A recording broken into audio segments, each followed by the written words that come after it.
जय हिंद साथियों। यूं तो किसी व्यक्ति का शाकाहारी और मांसाहारी होना उसकी निजी रुचि पर निर्भर करता है कि वो शाकाहारी है या मांसाहारी। लेकिन अगर आपसे ये कहा जाए कि अब खाने को ग्रीन फूड्स नहीं है, ऐसी स्थिति में अब आपको मजबूरी में जानवर खाने पड़ेंगे। मेरे हिसाब से आज की इस दुनिया में ये सबसे विभत्स स्थिति है।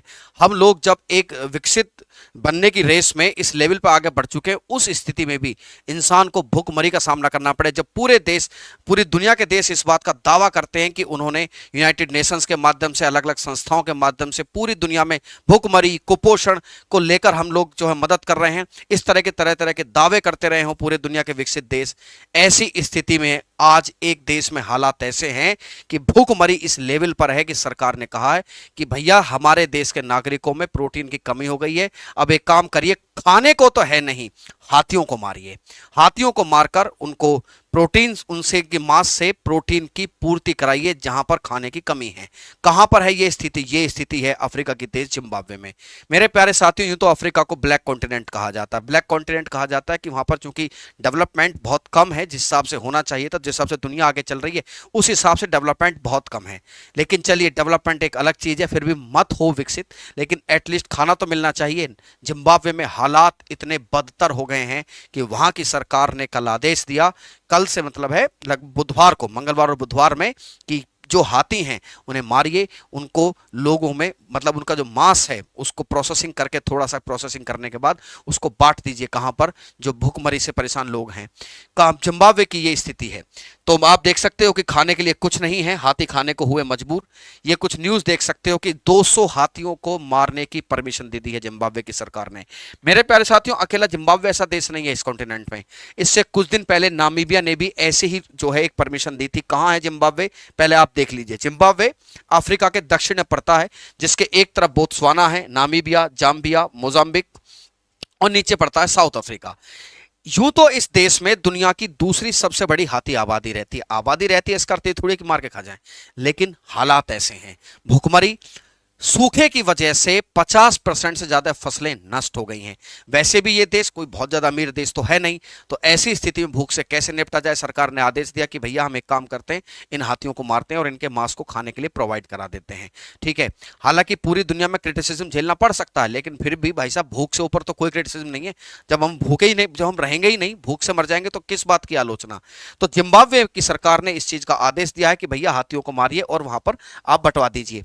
इसके पास में ही ये कोई नई खबर नहीं है वहां पर, इससे पहले बोत्सवाना में भी ऐसी स्थिति देखने गई थी, सॉरी नामीबिया में। नामीबिया की सरकार ने भी वहां पर 723 जानवरों को, कि भैया इन जानवरों को जो अलग अलग वहां के नेशनल पार्क से लिए गए, वहां से इन जानवरों को लाइए, मारिए और बंटवा दीजिए। यहां पर दो बातें हैं, क्या सर कोई और विकल्प नहीं है? हालांकि जिन देशों की गृह सरकारें इस बात को भी कह रही हैं कि साहब देखिए, एक तो भुखमरी तो वजह है ही, दूसरी बड़ी वजह यह कि हमारे यहाँ हाथियों की संख्या बहुत ज्यादा है। आपको मैं जानकारी के लिए बता दूं कि हाथियों की जो सबसे ज्यादा संख्या है, हाथियों की संख्या के मामले में सबसे पहले नंबर पर बोत्सवाना है, उसके बाद जिम्बाब्वे, तंजानिया, फिर भारत। चौथे नंबर पर आता है भारत पूरी दुनिया में हाथियों की आबादी के मामले में। यह कह देना कि हाथियों से इंसान का संघर्ष हो रहा है, मैं इस चीज के घोर विरोधी हूं, क्योंकि जानवर तुम्हारी तरफ नहीं आए, तुम जानवरों की तरफ गए हो। समस्या वही है। आपको थोड़ा सा मैं एक हटके एक चीज और बताऊं, अभी हाल ही में उत्तर प्रदेश में घटनाएं हो रही हैं जहां पर भेड़िए अटैक कर रहे हैं, भेड़िए बच्चों को ले जा रहे हैं। तो है तो दुख की बात, बच्चों की इस तरीके से तो बहुत दुख की बात है, लेकिन प्रश्न ये बनता है कि आखिरकार ये भेड़िए अचानक से हमलावर क्यों हुए, ये क्यों मानव बस्तियों में आने लगे? तो ऐसा ही कुछ नामीबिया, बोत्सवाना, जिम्बाब्वे की सरकार कह रही है कि एक तो हम भूख से परेशान हैं ही, साथ में हाथियों से संघर्ष भी एक बहुत बड़ी वजह बनता जा रहा है। इसलिए हम उस जगह पर हाथियों को मारेंगे जहां पर हाथियों की संख्या ज्यादा है, वहां से मारकर हम प्रोसेसिंग करने के बाद वहां पर प्रोवाइड कराएंगे जहां पर लोगों को खाने की सख्त जरूरत है। तो सबसे ज्यादा हाथी कहां है? बोत्सवाना में, फिर जिम्बाब्वे में है, जहां की मैं बात हूं लगभग 84,000 हाथी आसपास हैं। भारत में 27,000 के आसपास हाथी मौजूद हैं। तो हुआ अच्छा, एक चीज इस लिस्ट को देखने से पता चलेगा कि हाथियों की सबसे बड़ी संख्या अफ्रीका में ही रहती है। जंगल खुले हैं, ठीक है, थोड़े से वन भी ठीक ठाक है, जंगल खुले हैं, विचरण के लिए आजादी मिल जाती है, तो वहां पर हाथियों की संख्या ठीक ठाक है। इससे पहले नामीबिया की सरकार ने भी कहा था कि भैया हमारे यहां भी सेम हालात हैं। मैं यहां पर दो बातें क्लियर करना चाहूंगा कि आखिरकार जिम्बाब्वे में ऐसे हालात पैदा कैसे हुए। देखो भाई साहब, जिम्बाब्वे में ऐसे हालात पैदा होने के पीछे सबसे बड़ी वजह है मानसून का कमजोर होना। मानसून का कमजोर होना, जो एक्सपर्ट कह रहे हैं, मानसून एक्सपर्टों का कहना है कि यहां पर एल नीनो इफेक्ट आया हुआ है। क्या होता है एल नीनो इफेक्ट, इसको ध्यान से समझिए। एल नीनो और ला नीनो प्रशांत महासागर में पेरू के तट पर पैदा होने वाली जलधाराएं हैं। अल नीनो क्या है? अल नीनो होती है गर्म जल की जलधारा, ठीक है, सॉरी, अल नीनो और ला नीनो ये ठंडी और गर्म जल की जलधाराएं होती हैं। जब अल नीनो प्रकट होती है तो मानसून कमजोर पड़ जाता है। मानसून क्या हो जाता है? कमजोर पड़ जाता है, क्योंकि अल नीनो गर्म है, तापमान ज्यादा हो जाता है, प्रेशर कम हो जाता है। तो प्रेशर कम होने की वजह से मानसून की हवाएं जो हाई प्रेशर से लो प्रेशर चल रही हैं, वो इन अफ्रीका, भारत में एक्टिव होने की बजाय उस तरफ को शिफ्ट होने लगती हैं। तो ऑब्वियस बात है, जब हवा तो फिक्स है, अगर वो किस तरफ शिफ्ट हो जाएं, प्रशांत महासागर, साउथ अमेरिका, पेरू के तट की तरफ, तो मानसून वीक होता चला जाता है। इसके वाइसा वर्षा होती है ला नीनो। ला नीनो का आप सीधा समझो, ला नीनो मतलब मानसून अच्छा रहता है। यह जलधारा जब एक्टिव होती है, जब ठंडी जलधारा वहां प्रकट होती है, उसे ला नीनो कहते हैं। टेम्परेचर कम होता है, प्रेशर ज्यादा होता है। हवा की एक फितरत होती है, हवा का एक नियम है ज्योग्राफी का कि उच्च वायुदाब से निम्न वायुदाब, high pressure to low pressure चलती है। तो वहां से ये हवाएं, जो हवा इस तरफ को जा रही थी, ये तो जाती ही नहीं है, वहां से भी हवाएं भारतीय उपमहाद्वीप की तरफ आ जाती है, जिसमें अफ्रीका भी चपेट में आता है। तो ला नीनो से होता क्या कि मानसून बहुत ज्यादा एक्टिव हो जाता है और बारिश ज्यादा आती है। मोटे मोटे तौर पर आप ऐसे समझ सकते हो कि अल नीनो मानसून कमजोर, ला नीनो मानसून ज्यादा एक्टिव। तो एक्सपर्ट्स का कहना है कि जिम्बाब्वे अल नीनो इफेक्ट में है। ये पूरा का पूरा इलाका इस समय अल नीनो इफेक्ट से जूझ रहा है, जिसकी वजह से यहां पर बारिश कम है, फसलें नष्ट हो चुकी हैं। मजबूरी में क्या करें, अब चूंकि खाना तो पूर्ति करना पड़ेगा, तो हमने 200 हाथियों को मारने के आदेश दिए हैं।